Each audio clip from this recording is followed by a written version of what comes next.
Miles from home and stuck in the middle of nowhere, Samuel Meharry must have cursed his bad luck.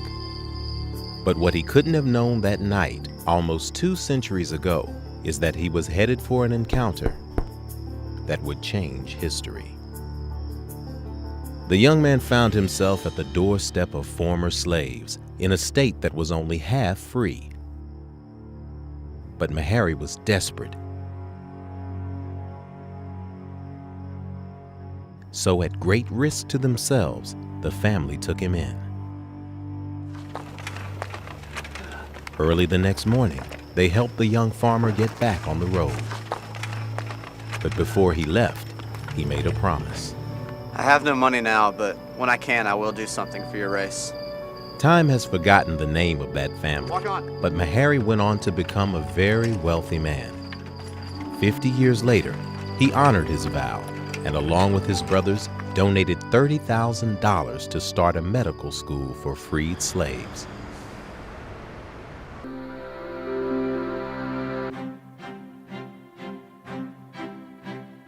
Few people know this, but the school was actually born out of necessity.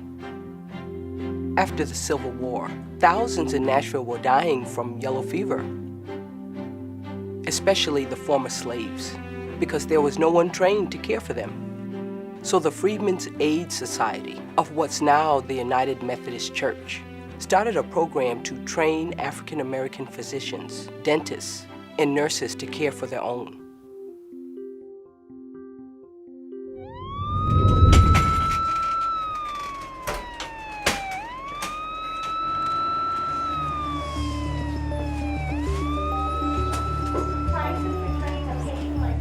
The times may have changed, but our mission is the same.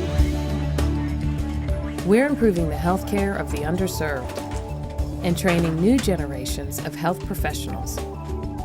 Today, Meharry is a national leader in community-based health care, whether it's patient care, public health, dentistry, AIDS research, or education. Our aim is to close the gap in health disparities. What's frustrating is those that need quality health care the most are the ones getting the least of it. Problem is, the number of doctors that are willing to practice out here on the front lines of medicine is dropping. That's why we need Meharry. Every year, our school sends a wave of graduates into the most underserved areas. My field of interest is AIDS molecular research. We're trying to figure out why the virus is so prevalent in minority communities. The answer is out there, and that's what keeps me going. Our students don't come here looking for a life of prestige. Our students come here for a life of service.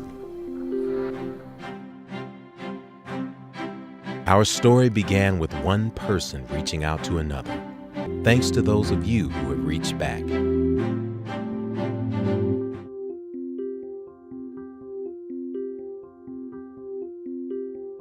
We have a mission declared through the ages by those who came before us